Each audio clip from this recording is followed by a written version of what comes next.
Hello everybody, welcome back to Collector Stream YouTube channel. Hope you guys are all doing very well over the weekend. I'm doing great. Actually, in fact, I just bought the Nintendo Switch 2 in Hong Kong this weekend, and it's been 5 years since I actually touched my Nintendo Switch.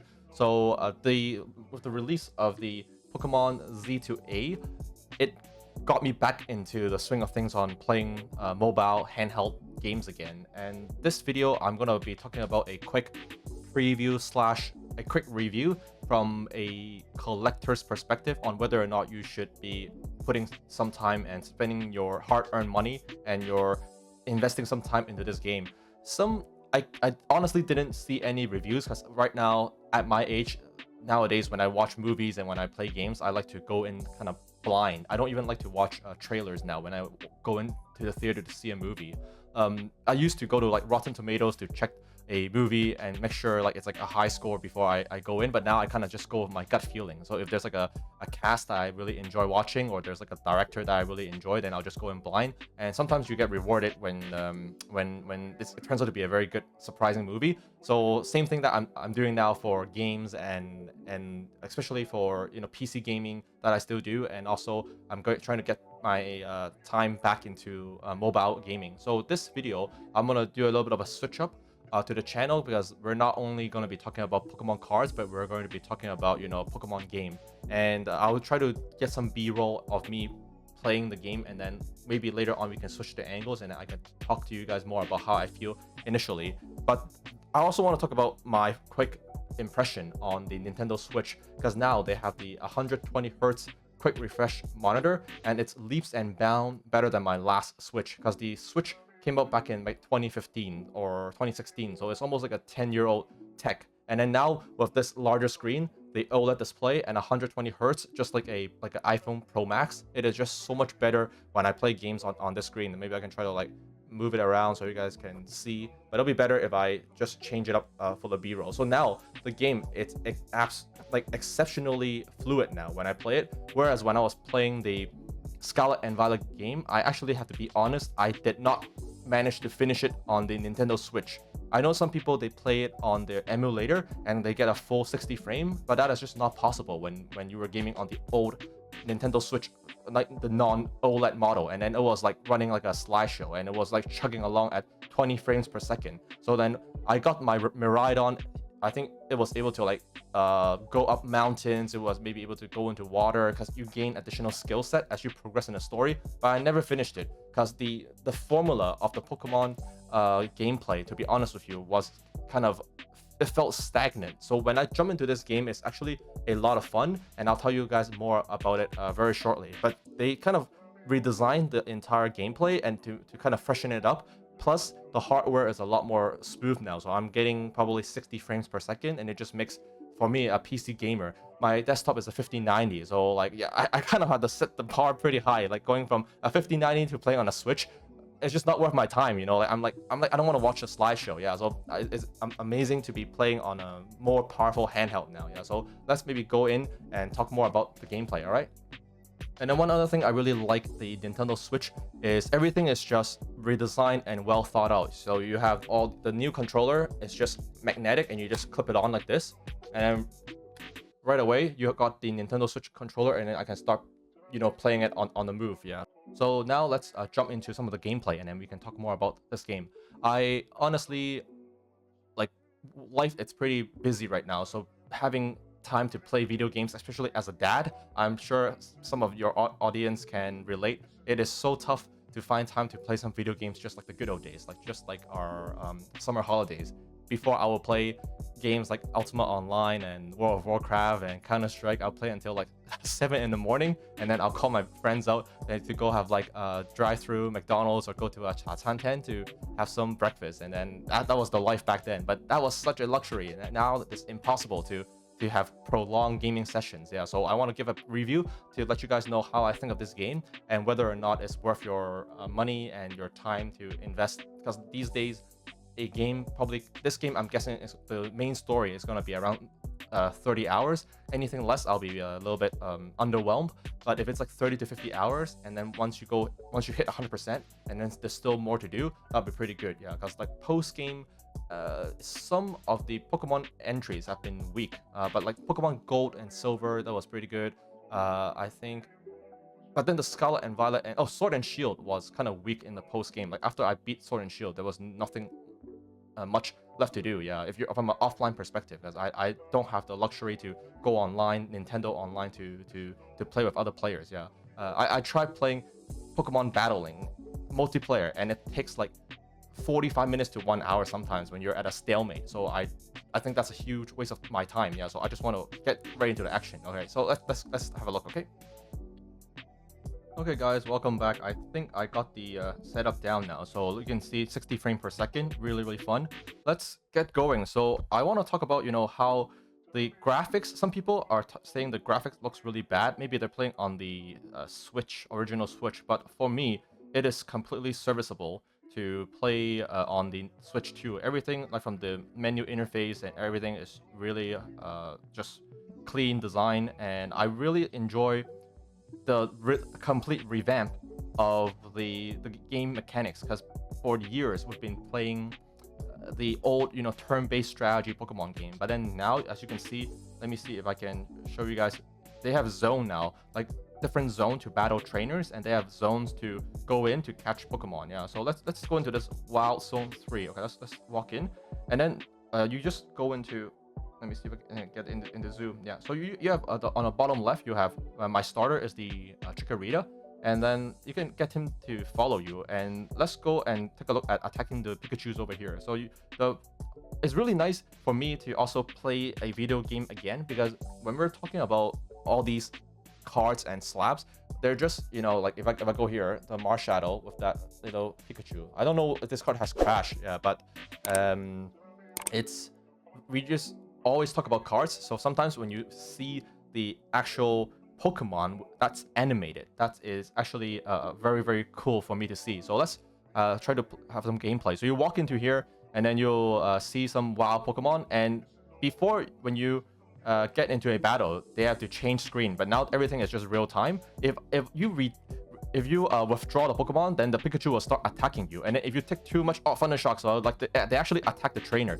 And then if you take too much damage, the Pikachu's gonna attack me. You see, it's like a halo. The health. I'm almost like gonna pass out. If you pass out, you will go back to a Pokemon Center. And right now I'm getting like freaking like double attack right now. So there's actually 2-on-1 battle. So I'm putting my Chikorita into like big trouble here, fighting against 2 Pikachus. See? Oh, and then the Flabébé. Okay, maybe I should back out. All right, I should run away from the gang of Pikachu. Yeah, let's run away. All right, it's a little bit hard to fight them while I am trying to review the game. Yeah, but it's still getting attacked, the Chikorita. All right, let me change. I'm trying to evolve my Magikarp into a Gyarados. So right now I don't have a lot of strong Pokemon against them. I guess I should get out the Bunnelby. Okay, Bunnelby have the ground move, so the whole mechanic is very different from the past, and it's real time. So when you use a move set, they have a recharge time, just like when you're playing other games, like a PC game or role-playing game. So I think that is a very nice change, and it makes the gameplay more fun. So far, I'm having a lot of enjoyment playing this game and catching new Pokemon. And then once you knock them out, you have a window to throw a Pokeball at it. So let me try to. So when the head is spinning like that, am I gonna pass out? I need to throw a Pokemon out right away, or else I'm gonna die. Okay. Yeah, so once you knock it out, the HP goes to 0. You have a window to throw a Pokeball at it, and then you can catch it, pretty much guaranteed, from what I have observed. Yeah, so let me try to attack this Pikachu, and just try to finish off the Pikachu, and then we can talk a little bit more. So now it's almost fainted, and then you have a catching window. So you throw a Pokeball at it. Oh no, all right, let me just try to catch the Flabébé as well. All right, so now I've kind of averted the almost got attacked on the left and right screen. Slowly your HP will recover, and then you can start exploring again. Yeah, and then let's try to run past this park and go do some side quests. Let's talk about the side quests now. So in the main map, right now I've only played it for about 2 hours, so you can do fast traveling to the Pokemon Center. So that's a very welcome improvement. And then they also have side quest mission now. So I was doing a side quest mission. Maybe I can go into the cemetery. And then on the cemetery, they have a a kind of a directory on all the Pokemon that you can find in the zone. So I think that's also really nice. And quick travel, it's amazing. So let's go have a look. So now it's recommended level 9 or above. Yeah. So all the ghost type, let's say there's a Ghastly there, right? So if you use normal moves, it's just like previous Pokemon game, it will not work. It will be like it doesn't affect Ghastly. So I need to prepare maybe the Mareep. Mareep has Thunder Shock, so I can go over, and then you can do a bit of sneaking. So you can sneak over, and then you can get a first attack out. So I don't know if that Ghastly... Oh, a Ghastly spotted, so we gotta jump straight into battle, yeah. But do you guys think this is really cool for me? Because when I was playing Scarlet and Violet, I think that game, the open world, was way too big, and they were way too ambitious when they were trying to design the game world. And the hardware was nowhere able to support their ambition to design an open world. Whereas the Switch 2 now, they do have the hardware power, especially I think if the Switch 2 is using frame gen, either with the AMD FSR or the NVIDIA DLSS technology, they can this hardware can go on for years to come. So I think it's a good buy. I spent $4,000 in total in Hong Kong to get the Switch 2 and Mario Kart and Pokemon. And so far, I think it's money well spent. Because where's my stuff? What I was gonna showcase? Oh, I have a box of Evolving Skies here. And when we think about how much we spend on Pokemon and sealed products and slabs, it's actually kind of crazy how $4,000 Hong Kong, which translates to maybe 600 US dollar. That seems like a lot of money, but when we buy slabs and you know, like maybe that's like 2 boxes of these Destined Rivals, yeah, and I have a stack of slabs there. So I guess I got a little bit out of tune when you collect Pokemon and you drop like 5 figures on a Poncho or 5 figures on like a Mario Luigi slab. Yeah, that for me it's pretty interesting, because the Switch 2 can provide hours and hours of entertainment. So I guess by that measurement, it's not a bad deal. But I guess there's still going to be some YouTubers, or I actually haven't checked what IGN or GameSpot have given it in terms of a score. But so far, I am willing to invest my time and my leisure time to play this game, and I'm having a lot of fun with it. So that's why I want to make a video to talk about it. The graphics, it's amazing. The character, actually, that is something. Oh, my Mareep is gonna die soon. Let me see what can I do. Let's get the Bunnelby out and just finish killing the Ghastly, then we can talk again. All right, so maybe I can try to catch this Ghastly as well. So let me throw a Pokeball at it. Yeah, so fluid. Yeah, and it makes the capturing mechanics is actually really fun. So I'm for years I haven't had fun playing Pokemon game, but then this game makes me enjoy the Pokemon mainline series again. Yeah. So what do you guys think of the gameplay? Like, did you guys also buy this game, and are you guys playing it and enjoying it so far? I'm liking it a lot. Yeah. Like even all these animation, the Pokemon Center, it's it's great. So I think Pokemon for the Switch 2 entry, they are putting in some work, but I need to know more about the story and the plot right now. But so far, when I go, let me see if I can go into. So now we're outside the Looker Burrow. I think that is what it's called. And the Looker Burrow. And inside, you will meet 2 new girl trainers, and then these girl trainer will soon become Pokemon card trainer cards, right? So one of them, let's see if I can zoom in. They're actually like camera mode. So let me see if I can go into the camera mode. Screen capture. Okay, so there we go. So her name is Tawny, and then this one I will speak to her in a bit, but then you guys can get a preview. These will be the future trainer waifu cards, and actually later on I can also show you the hotel host of Hotel Z.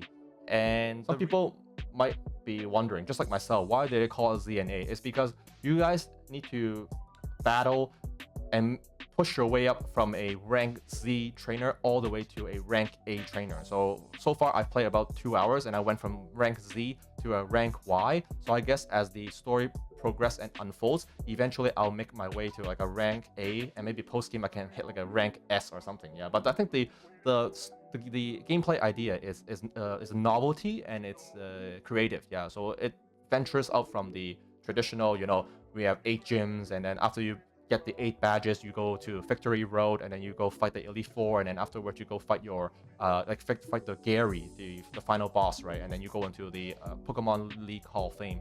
Yeah, so again, so these are the trainer of what you can expect later on. You'll see them, and I'm sure they will make really pretty artworks of these trainers. So let's go to the Hotel Z, and then I'll show you the new characters, as I think they're pretty interesting. So now we are at the Hotel Z in the 3rd district. So let's go inside and I'll show you this, because the reason I bring it up is because this person might become one of the trainer card as well later on in the Mega Evolution booster boxes. And he or she, I think it's a he is exceptionally tall. Look how tall this hotel host is. Let's try talking to her. And his name is AZ or AZ. For me, this person looks like a villain. What do you guys think? I think later on we'll have to battle him, and yeah, he will be integral to the plot, because right now there's a bit of like a shroud of mystery with this person. Let me try if I can zoom in. Yeah, so like look at look at how tall he is on crutches. Yeah, and then can I zoom in? Yeah, I don't trust this guy at all. Yeah, so I think later on we'll have to definitely battle him, and hope, yeah, or maybe he's like just a really good guy, and then I'm showing some prejudice against him. Yeah, but this guy's looking a little bit sus. Yeah, and that's his Pokemon, is a baby. Yeah, so as you can see, like, yeah, like, I mean, the graphics looks serviceable, right? I mean, we're not talking about like Crisis 3, or we're not talking about like GT Sports, but I think the graphics now is serviceable. And then they did put some like design thought into doing the interior stuff. Yeah, so it's a nice change to Pokemon, I think, to be able to have these serviceable interior, and I think some of the stuff you can actually interact with and sit down. Yeah, so, and they split the zone from just open space, free roam, like sandbox style, and then you also have maps and you can sprint. I'm sure later on I will get a bicycle or maybe be able to fly. Yeah, so this is like a beginner region, just the number 1, and all you need is level 5 or above. Yeah, so you go inside, then you can start battling trainers, and you can start, oh, see, like this fletchling. I will absolutely destroy this now if with a level 13 Bunnelby, right? Oh my god, I can't even attack it. That's embarrassing. Oh, use Rock Smash. Yeah. So overall, I think the design, it's really smart. I like how, like, Tackle, there's a cooldown period of 6 seconds, and if you use a stronger move, then there's going to be a longer cooldown time. Yeah. So far, I think I'm very intrigued to play more of this game. But then the drawback is right now I'm so busy. And lastly, there are some like creative platforming as well in this city, and I'm only in the very early stage of the game. But if you ask me, I think this is a fun game, and I will give it, so far my experience with the game, I'll give it around a 7.5 to a 8 out of 10. So maybe now I can switch back and go back here. Yeah. Overall, I think the whole package, it's good, and it's portable, so I can play it, on a flight when I'm traveling. And it has the stand, and also the controller. All the design is top notch. Yeah, so this video, I'm gonna kind of chop it up here now. If you guys enjoy this kind of content for me to venture out, not only discussing about Pokemon card and Pokemon investing, but you also want to see some review of Pokemon games, please let me know, and then I'll be sure to do more in the future. Also, it's a lot of fun to talk about, playing video games, because I'm also a gamer at heart. But I give this game a 8 out of 10 so far. And if later on, once I'm 5 hours or 10 hours in, and then the plot line makes no sense and have a huge drop off, then I'm sorry guys for giving an 8 out of 10. But so far, at least, smooth gameplay, FPS, good graphics for me on a handheld, and interesting characters, and I can interact with the Pokemon. That's something that I really miss in the last 5 years. I haven't touched a Pokemon game that's worth playing, in my opinion. So sometimes when we only collect cards, even as good as some of the artworks are, like look at this Saxian or Satian, the artwork, it's amazing. It's great from a collector perspective, but it's also fun just to play the game once in a while, right? So guys, I hope you guys enjoyed this, and if you guys haven't purchased a Switch 2, or it's on your Christmas shopping list, then I will shortlist the Pokemon ZA into my shopping cart for the Christmas holidays. All right, so I'll talk to you guys soon. enjoy the weekend, and next video I'll probably talk about the Pokemon Center ETB, because I think by popular demand in the comments, some people want me to talk about it. So if you guys like the content, please subscribe. Once we hit 3,000, a slap will be going out to one lucky viewer. Okay, guys? So I'll talk to you in the next one. Bye bye.